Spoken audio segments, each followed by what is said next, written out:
how do these people get sucked into the Illuminati? Your first sacrifice isn't going to be your mom or your grandma. It's going to be a Right. dove or a pigeon or a chicken and some little voodoo thing. You start off with the neighborhood voodoo. That's the pipeline straight to the top of society. Those instincts is what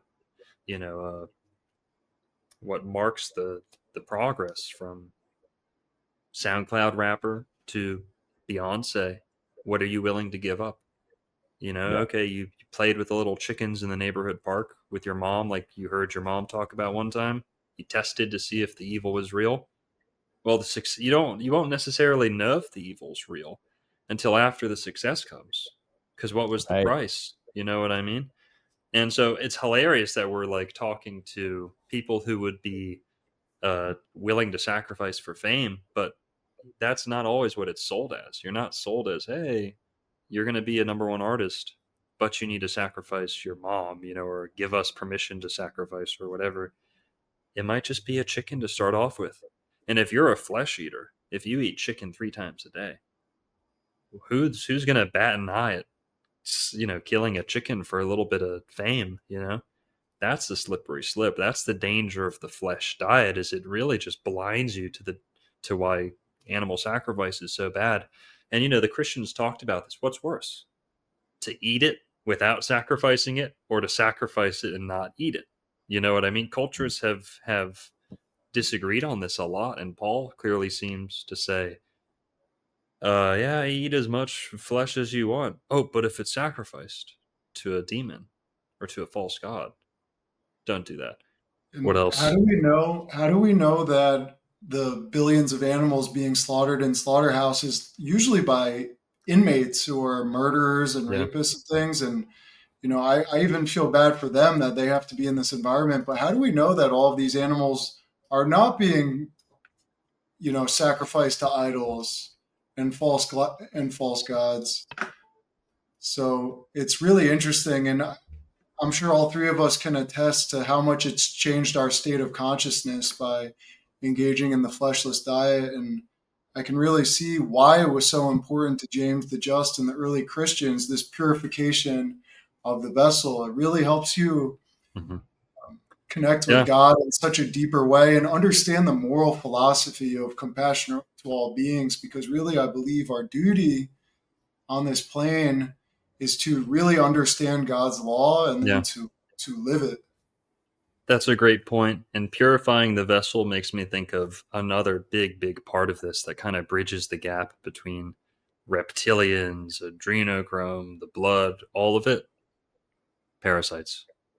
Parasites, parasites, parasites.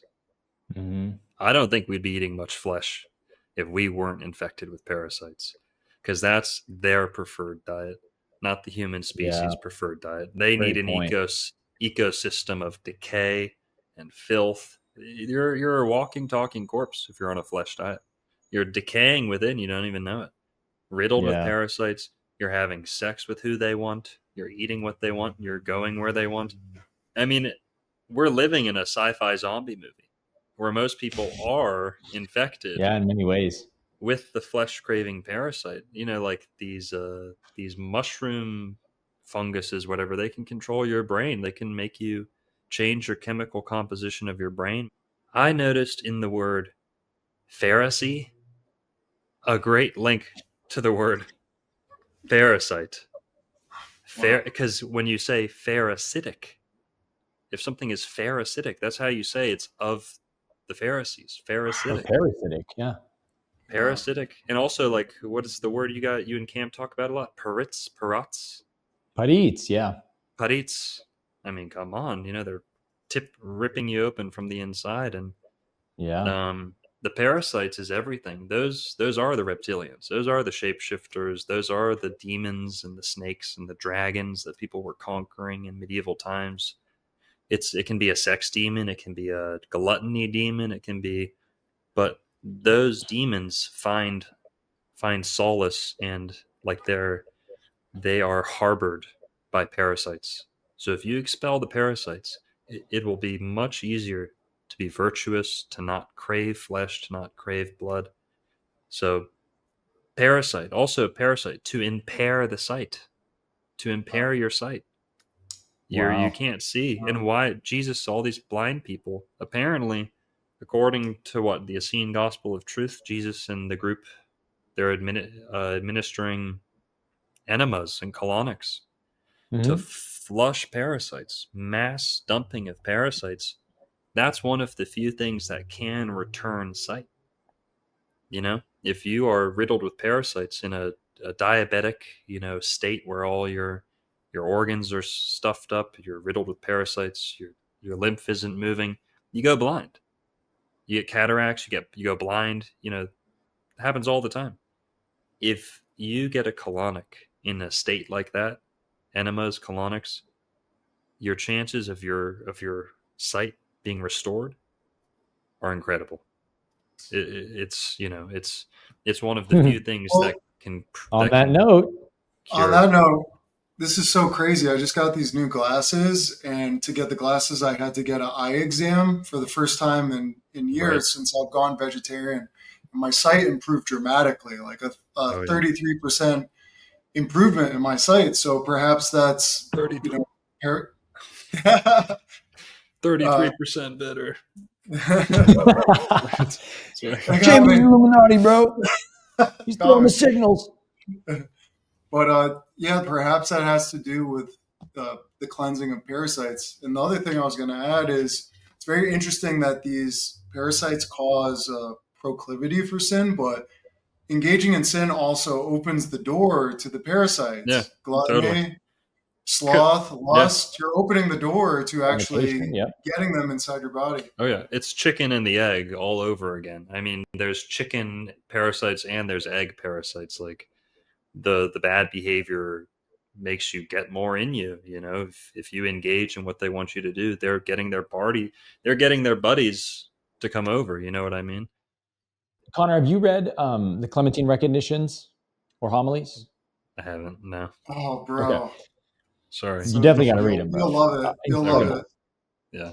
I haven't read all of them, but I've just read different chapters and passages. But they talk a lot about demonology, and scholars are unanimous that this is clearly some kind of Nazarene Ebionite text. I think it's from the early 2nd century or maybe before that. But they talk about demonology and they get into how and why demons prey on people, and it's very excellent, the metaphysics of it. One of the things they say is they will turn up and accentuate the carnal cravings of people to get Mhm. them to engage in sin. And then once they engage in sin, it creates a kind of opening in them spiritually. And then the demon can attach to whatever the sinful energy is that they've put into themselves.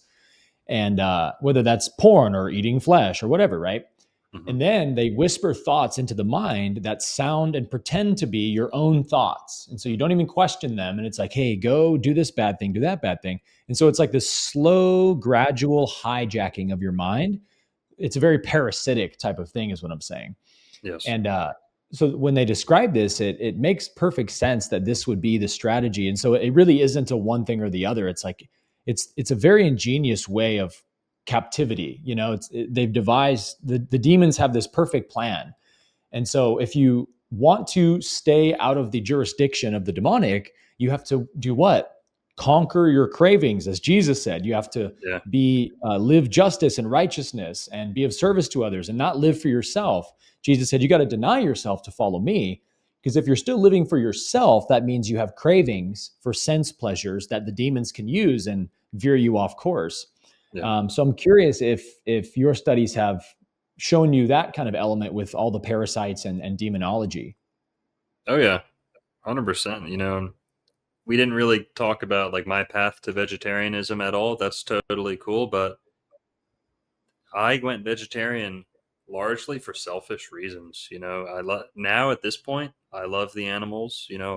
That's as much of a reason as any. But getting into it, it was I want to be healthy. It was purely health for me. Purely like all my, people that I knew who grew, they grew up, and I saw them go from like 30 to 50 when I was growing up. I mean, everyone gets fat. Like very, very few people get thin. And Yeah. gluttony is just so normalized in America. And like you said, oh, what are your things? Porn, flesh, gluttony. Sounds like the average Tuesday night for most of America is like a rotisserie chicken and some P Yeah, Hub it's and, true. surfing Tinder and but I'd say that for me it was looking at people get fat, get old, get just broken down where their mind would still be sharp. Their mind has so many more years Yeah, in them, but the body's broken down. I mean, just God aging didn't, so quickly. yeah. And, my dad passed away when I was pretty young, when I was about 19. My dad drank a lot of alcohol. So I've never been a drinker. I've never been drunk once in my life. My dad was super, super fit when he was raising me. By the time I Wow. was 18 or 19, 300 pounds, addicted to alcohol, you know, just defeated. So capable, so smart, had a great job, lost it all, you name it, because of vice. The, you know, Yeah. there were things outside that he had obstacles, but the sober man conquers the obstacles far better than the drunk or the addicted or the craving the sinful man does. 100%, and that's why I always think my Christianity is all about virtue. And this Christ consciousness stuff. Yeah, okay, Hmm. sounds good, sounds nice. Throw it in the garbage. Throw it in the garbage. Christ conscience is what we all need.